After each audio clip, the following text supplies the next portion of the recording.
People that arrive late, I expect you to sit in the back until the first grade. One of the things that you'll hear me do is I tell a lot of stories. If you don't like stories, too bad. But I think a lot of times whenever I've had patient experiences, it helps bring that point home to a lot of people. A lot of people understand things a lot better, especially after you've taken care of a patient in clinical with that certain condition, because you're able to relate it to what they look like in addition to what you've heard. Okay? The other thing that I do is I tend to repeat myself. I had a student that was in a study group, and they said, you know, I like the way Ms. Hyde lectures, but she repeats herself a lot. And the other students in the study group looked at her and said, are you an idiot? She's telling you what's important. So if you hear me say something more than once, or 2 or 3 times, I pay attention. Now, there's another code that I use in my class.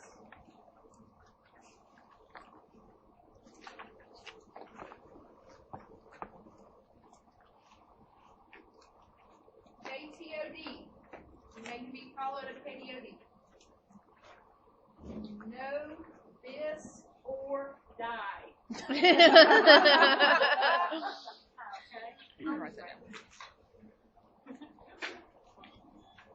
If you hear me say something like that, it is an important point on NCLEX, so therefore you probably will be seeing it sometime soon in my class. The other thing that you will see is that I do give you my notes. Okay?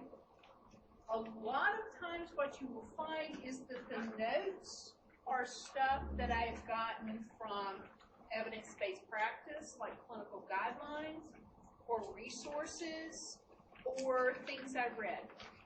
One thing I get is Medscape. And it's a valuable tool. It can be overwhelming at times, but it has free CE, and I'm all about the free. Medscape.com. The continuing education, okay? When you get your license, you have to have at least 30 hours every 2 years. But mine is usually anywhere from 50 to 200, depending on whatever. What else I've got to remember? The notes, okay? They're fair game. Because a lot of times I'll talk about them. I would much rather you listen and discuss with me than to be furiously try to write down everything I say. Okay? And I do ask a lot of questions in my class. And if I don't get answers, every once in a while when I know your names, I'll call on you. So those of you that are in my clinical group starting next week are fair game. One of the other things that you'll see is that meds are fair game. Okay? One of the things that you will find on NCLEX is that medications can be up to 17% of your meds. So one of the things we as second-year instructors do is start helping you prepare for that. So meds are going to be fair game. And I could care less if you know that it attacks so-and-so enzyme on the liver at 9 p.m. on a Friday night. What I want to know is, what are you going to teach that patient? What are the side effects you're going to be looking for? What is the nursing care that you're going to have to do with that particular patient? Are there any adverse effects that you're going to have to be looking for? Because that's what you're going to be asking in class. My email, renee.hyde@rccc.edu. I check it every once in a while. At least once a day. But if you really need to get in touch with me, text me. Okay? You can call if you don't text. But what I would tell you is that today I want this side of the room to text me. Hi, this is so-and-so, and I'll add you to my contacts. So that every time you text me, you don't have to say, hi, this is so-and-so. Especially if there are 5 or 6 Elizabeths in it. Okay? So we'll do this side today, and then we'll do that side tomorrow, because I don't want my phone to blow up. I have sprints, you know. All right, so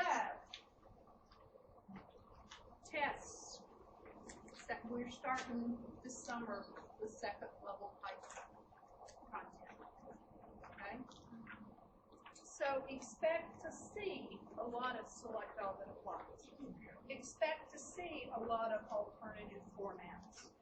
And in fact, you may see a few of those on your math test. What I'm talking about is maybe a picture, like for a label that you have to read in order to figure out how to do math. You may see some place in orders, like if I were to do a certain procedure, which would I do first, which would I do second, which would I do third. And there may be some what we call hot spots. Place an X on the chest where you would auscultate for rails. Those of PNs that have taken NCLEX will see that there are a lot more. Okay? I'm hearing reports from people that they're getting, out of their 75 questions, 30 plus are select all or alternative format. I have a girl that told me that she had 212 questions, 58 were select all that apply. So we need to teach you how to do those so that you're very comfortable with them. Because if you get half of your test and y'all are all gonna do 75 questions, knock wood, okay? If half of them were select all that apply, you need to be prepared for those. You need to be prepared for those alternative format questions. So you'll see them on my test. Now, any question about Renee's rules? So if you hear me KDOD, what does that mean? Know this or that. You better know it. Because if it's not on the first test, it probably will be on the final. And if it's not on the final, it will be on NCLEX. Okay? All right, so let's talk about increased intracranial pressure, nursing assessment, and intervention. As I said, there are 2 versions. I don't care which one you print. It's all the same information. Okay? Those of you that type on your computer, you're a better woman than I am. But it's much information. I was there when the first computers went into school. I was in college. And it was about this size. It was huge. It's not the ENIAC, but it was almost close. All right, so let's talk about ICP. How many of you worked with neuro patients before? Okay, a few of you. Okay, what kind of patients did you take care of? I worked on the neuroscience floor, so strokes, epilepsy, pretty much everything. Okay. Same stroke? I did MRIs for brain cancer. Oh, cool. I worked at Duke when we got the first MRI, and that was really cool when putting it in. I used to do all their CPR, so they let me come and see all the cool stuff. Back in the day, the vet school in Raleigh didn't have an MRI. And the one at Duke, they would bring pets over and do that, and then we would take patients to the vet school for CT scan. Because our CT scanner would not hold anyone over 400 pounds, but theirs would hold them up to 1,000, because they would do horse CT. So we traded back and forth. And it was one of those things that sometimes you would take, you know, one of those lint brushes, like the roll, you would do this to get the dog hair out of the MRI before the next patient. Just a minute. And of course, we'd sneak the dog out the back door. They never went through the regular waiting room. All right, so let's talk about increased intracranial pressure. Okay? And I know that I've got a spelling error. I hate spelling errors. M-O-N-R-O. It's Monroe-Healy. The Monroe-Healy hypothesis states that the skull is a closed box. And there are 3 components in that closed box. The brain makes about 80% of the content. CSF is about 10%, and the blood volume in the brain is about 10%. Monroe-Healy says that if one of those components increases, whether it be brain, CSF, or blood, that one other has to decrease for the increase, for the intracranial pressure to remain the same. Now, normal intracranial pressure is what? 10 to 15. 10 to 15. Okay, I've seen some resources that say 5 to 15. But for your purposes, we'll say 10 to 15. Anything above 15 can have severe consequences. Now, one of the things that you'll see is that we all temporarily will have increased intracranial pressure. You sneeze, your pressure goes up, it spikes, but it comes back down. You fart, it goes up, but it comes back down. Especially if you're trying to hold it in before you do. Okay? ICP fluctuates, but in a normal brain with normal CSF and normal blood flow, it will come back down. What happens to patients that have a compromise in one of those 3 components is that their brain is not able to what we call autoregulate. And autoregulation is a fluctuation that tries to keep those 3 components in line. If autoregulation is in place, then what happens is that that brain can accommodate for those changes in ICP.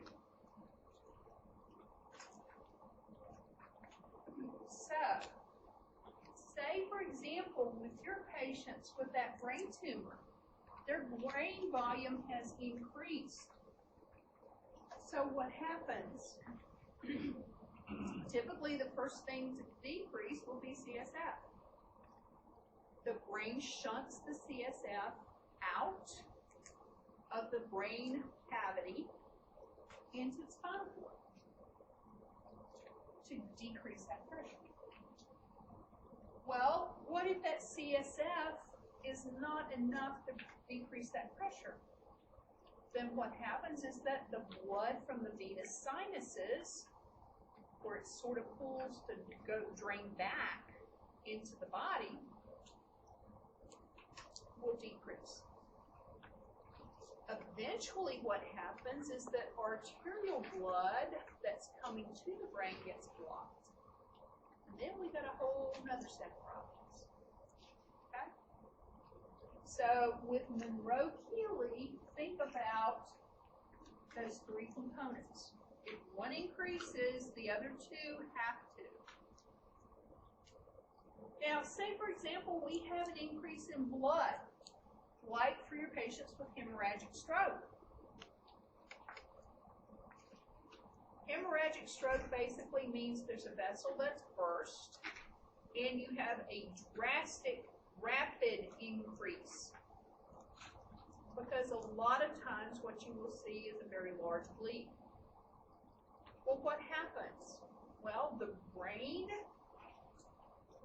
unfortunately, loses its blood supply. As that volume of blood expands, the brain compresses. And then, unfortunately, what happens is because it becomes anoxic, it starts to swell. So what you get is that rise in intracranial pressure. I'm going to tell you this, and this is a KDOD. If you can help to manage this patient's increased intracranial pressure, you can take care of every head injury, every stroke, every patient with epilepsy, everything that goes on in that head. Because this is the underlying problem that you're going to have to manage as a nurse. It's the underlying problem that the physician or healthcare provider is going to have to manage to make sure that that person has the best chance for brain recovery. Okay? So some of the causes, trauma.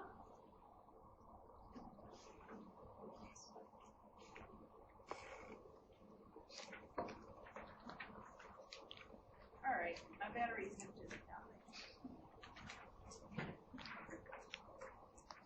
So, some of the causes are trauma, infection, hypoxia. Now, hypoxia is one of those things that you see whenever the brain doesn't get enough oxygen. It can be caused by stroke, head injury. It can be caused, we see a lot of it after MI. Okay? Patients that suffer a heart attack that have decrease in circulation. Or your patients that are in shock and have poor cardiac output will have hypoxia. Seizures, poisoning. We see it a lot with organophosphates, like pesticides, that you put on crops, spraying your roses, or a kilo comes to your house. Okay. Lead poisoning will also do it as well. Endocrine and metabolic disorders. What's the big one? Diabetes. I'm going to tell you, if it's an endocrine and or metabolic, if you say diabetes, I would say 90% of the time you're going to be right. Okay? What does diabetes do to the brain?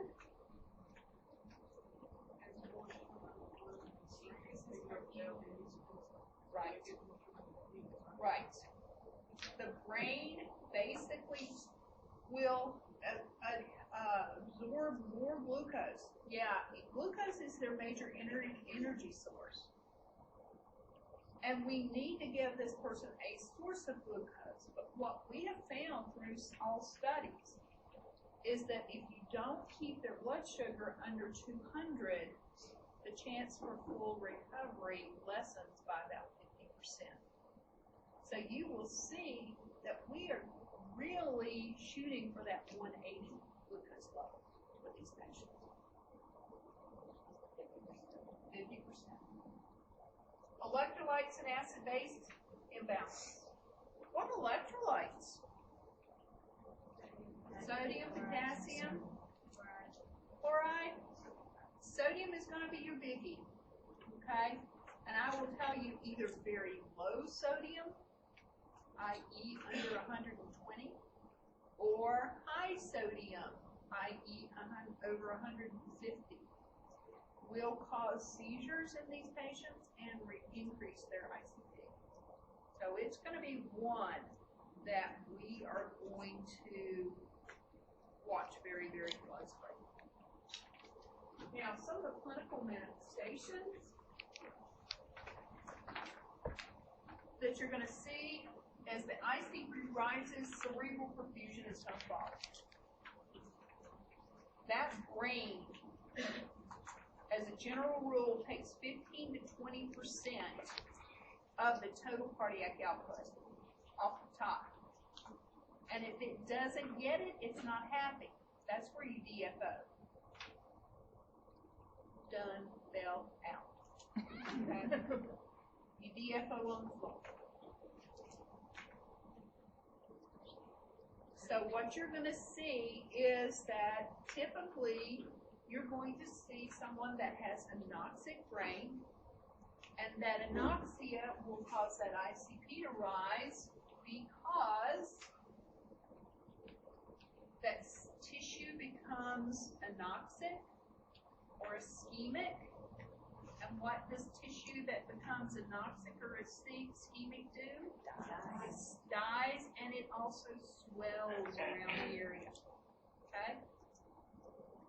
So what we want to do is try to treat and identify and treat what that underlying cause is. If I've got someone with a low blood pressure and they're not able to auto-regulate, then what you're going to see is that I'm going to do an intervention to try to increase that person's blood pressure. You might do a bolus. You might have to do vasopressors. You might have to give them large volumes to bring that blood pressure up. Now, what you see pathophysiologic, some of these types of edema that will occur, vasogenic edema, basically what you have is an abnormal permeability of the cerebral vessel. And what happens is it allows that plasma to leak into the extracellular space. So what happens is fluid primarily collects in white space of brain. Okay? So you get puffy, very leaky brain tissue. Now, cytotoxic edema, it results from hypoxic injury. Okay? You've had a decrease in blood flow to the brain from a stroke, or because the ICP has gone up, that blood flow has been blocked. So what happens is that the brain becomes depleted of oxygen, glucose, and glycogen, and it converts to an anaerobic metabolism. So what you see is cell death, dysfunction, and very much edema. All right, cytotoxic edema can lead to vasogenic edema. Now, interstitial edema is between the cells. It's often associated with elevated blood pressure or increased intracranial pressure. It's in the perivascular and periventricular white space. So, one of the things I'll tell you is there are 3 types. That's what you need to remember. And edema is a bad thing. Okay? Now, edema. Now, with your increased intracranial pressure assessment, level of consciousness is going to be one of your main things that you're going to look at. Because I'm going to say this again. Level of consciousness is the most sensitive indicator of neurologic function that you're going to see. And one more time. Neurologic function or level of consciousness is the most sensitive indicator of what your patient's neurologic status is going to be. How do I assess level of consciousness? Glasgow Coma Scale. Asking them questions. Do they respond to your voice? Do they look at you when you walk in the room? Do you have to do a stimulus to get them to wake up? Do they stay awake or do they go right back to sleep? Okay? Those are the types of things you're going to be looking for.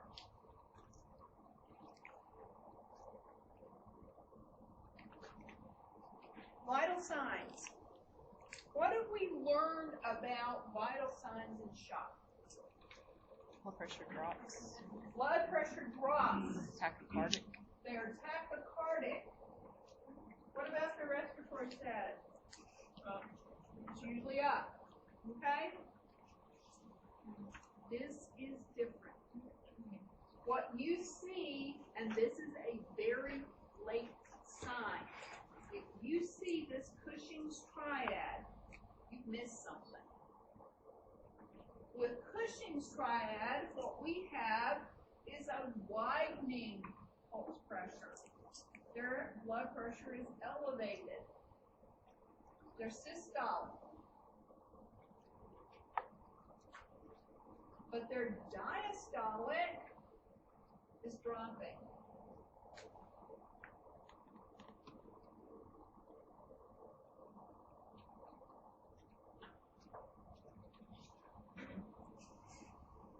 What happens with their BP, their pulse rate?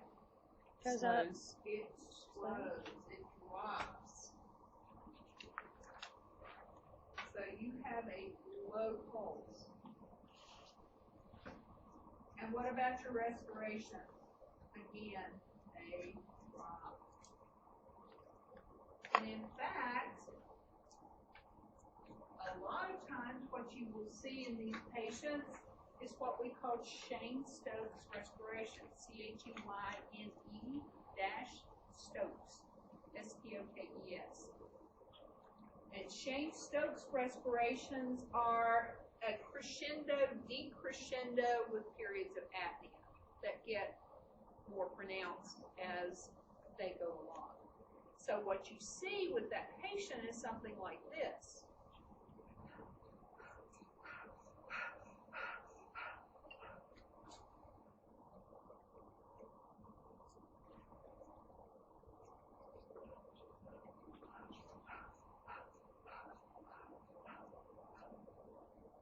That apnea just gets longer and longer. It goes up in rate and depth, down in rate and depth with periods of apnea. Sometimes as long as 15 to 20 seconds. And that is caused by compression of that increased intracranial pressure on the brainstem. It's the most common respiratory rate that you will see in patients with pedantry if they're having increased intracranial pressure. But again, as I said, that's a late sign. What we want you to do is catch that change in the level of consciousness and get someone to see that patient before you start seeing this. Okay? Because what's going to be happening with this person's ICP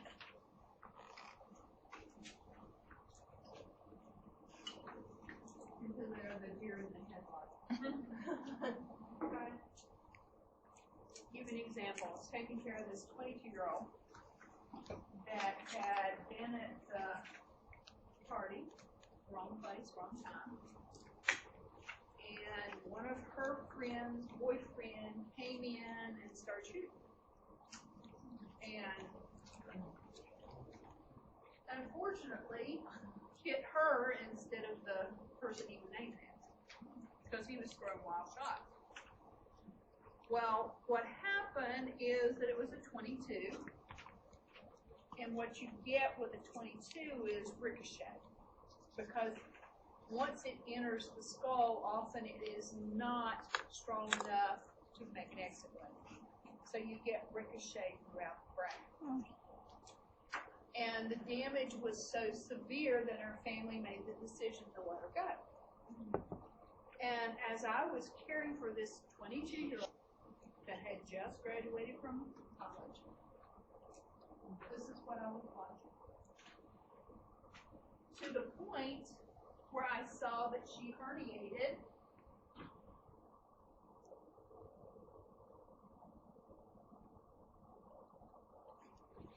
And everything went down this way. Okay? Because the pressure got so great that she had brainstem compression that went through the foramen magnum and it stopped all of her vitals. But, like I said, as this rises, you will start to see that widening pulse pressure is what it's called. And this is part of Cushing's triad. Late summer. You missed something. If you got there. Now, the other thing that you will see that part of our assessment is what we call the Glasgow scale. And we'll talk a little bit about that in just a minute. Because it's going to look at best eye opening, best verbal, and best movement. Okay? The other thing you may see with level of consciousness changes is what we call decortication or decerebration. You may hear people refer to it as flexor or extensor posturing. Flexor is decortication, extensor is decerebration. And the way I remember it is this. I pray I'm going to heaven, but I may be going to hell. Okay? Which one is worse? This one or this one? The extensor. Okay?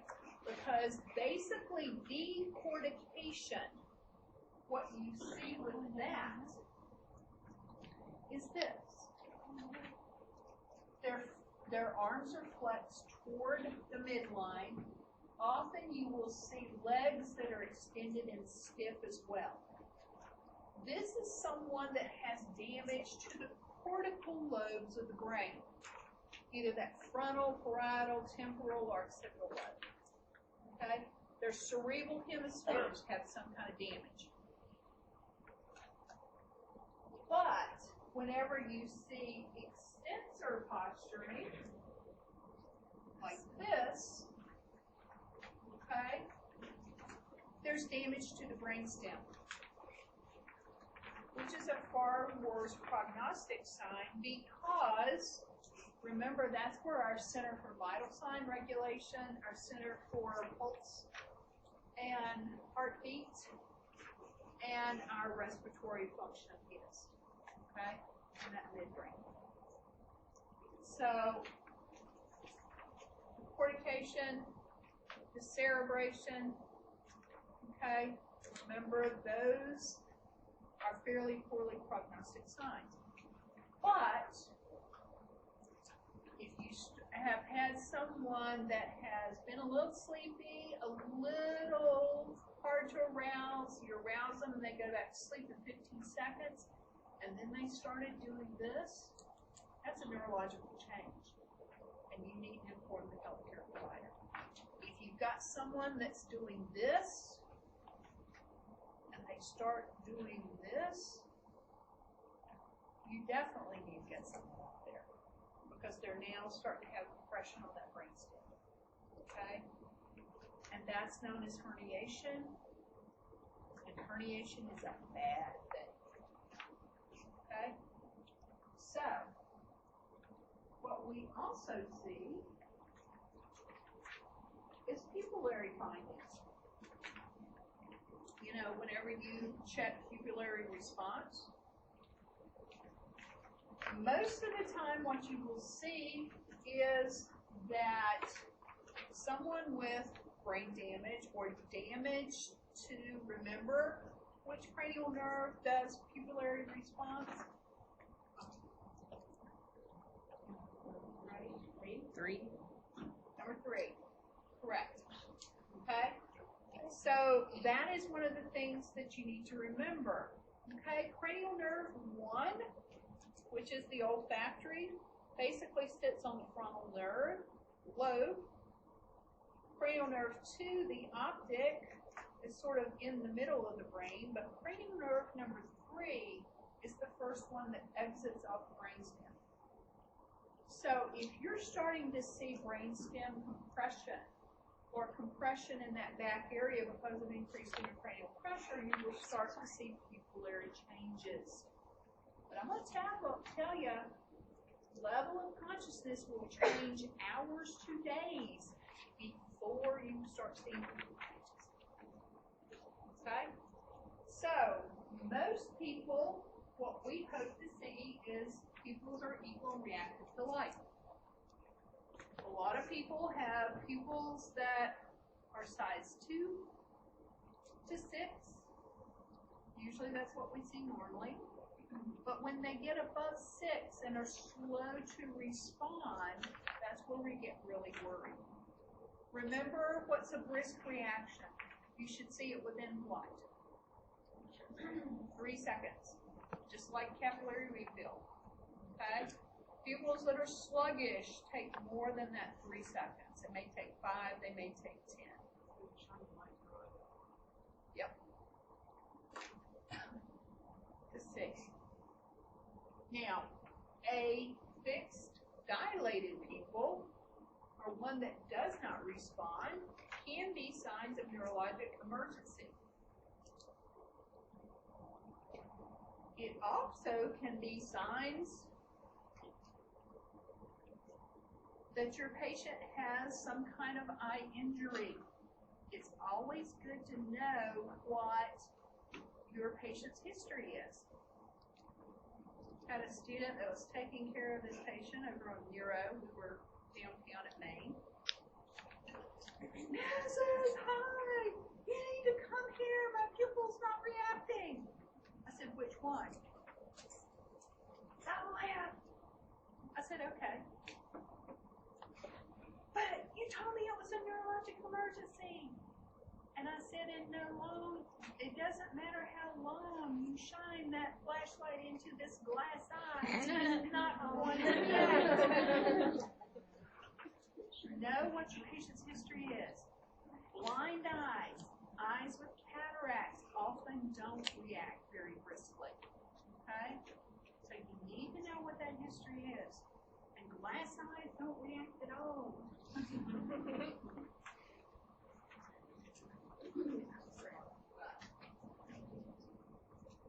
All right, glaucoma, and then we'll take another break.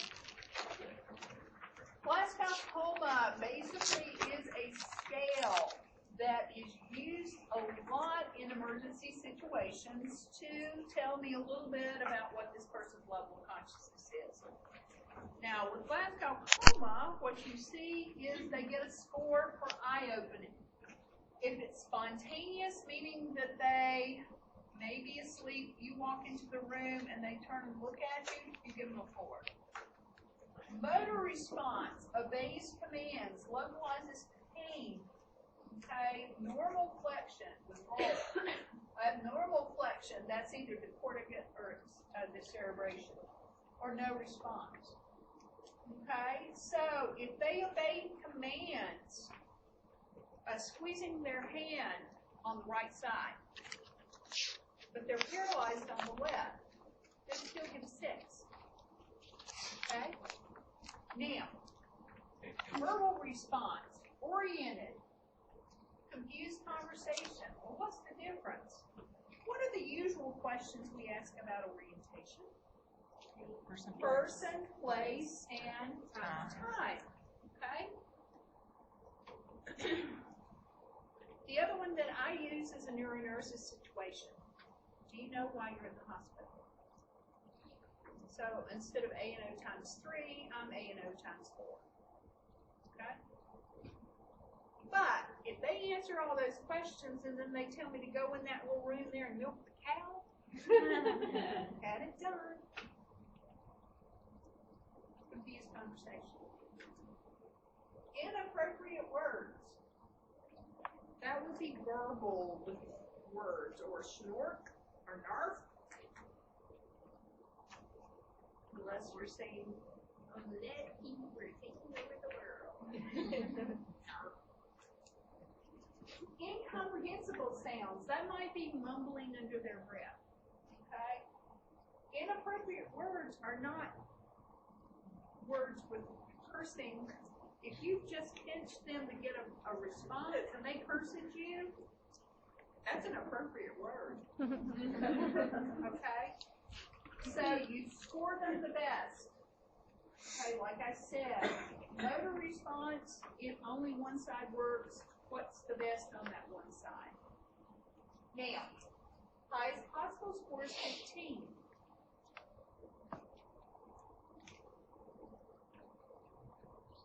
A dead person gets 3 if they're kept alive by the ventilator, because no response, and they never open their eyes. Okay? Scores under 8. Usually that patient is comatose, and they are not able to protect themselves from aspiration. They're unable to protect their airway. Often at 8 or less, these people will be intubated and mechanically ventilated. But under 8, these people are considered comatose. Okay? Glasgow coma is great whenever you're using it in an emergency situation because it's a score that's pretty predictable.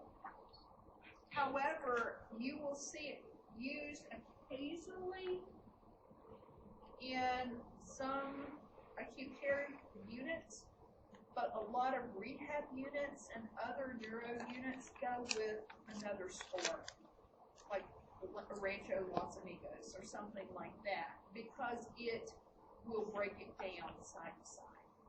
Okay? Like I said, if I've only got one arm, and you tell me to raise my hand, and I do that, I get the highest score, but I can't move my right arm or either of my legs. I still get the highest score. But for rehab purposes, I need to know a little bit more about that.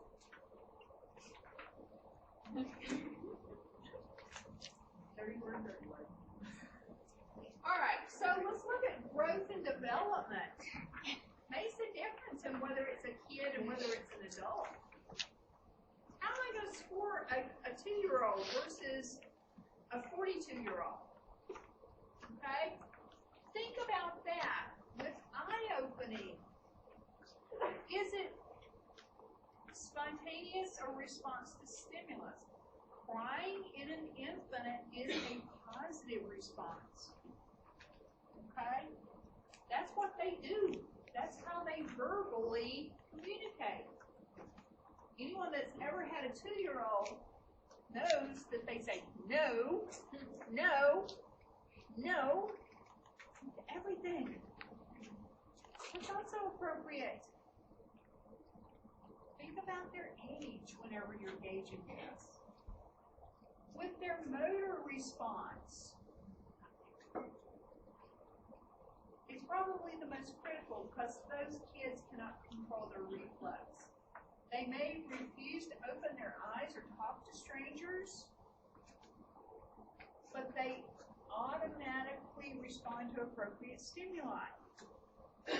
For example, if you try to hand them a toy, they will reach for it, either side, and you can gauge what their motor response is. Or ask them to touch their mom or dad's hand. Whatever it gets to get a very good response. But remember, refusal to open their eyes and bury their head in their mom's chest is an appropriate response for that 2-year-old. Because remember, separation anxiety is going to be one of the main things you're going to see in that kid at that age. Looking at the differences, I'm not going to go over this just right before break, but you will see infant and young child criteria versus the older child and the adult criteria. Okay?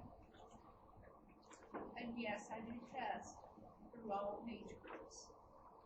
Just be aware. Since there's no specific PEDS course, you've got to learn it somehow. Alright. Before we get into diagnostic tests, let's take another 10-minute break. Be back at about 17 after.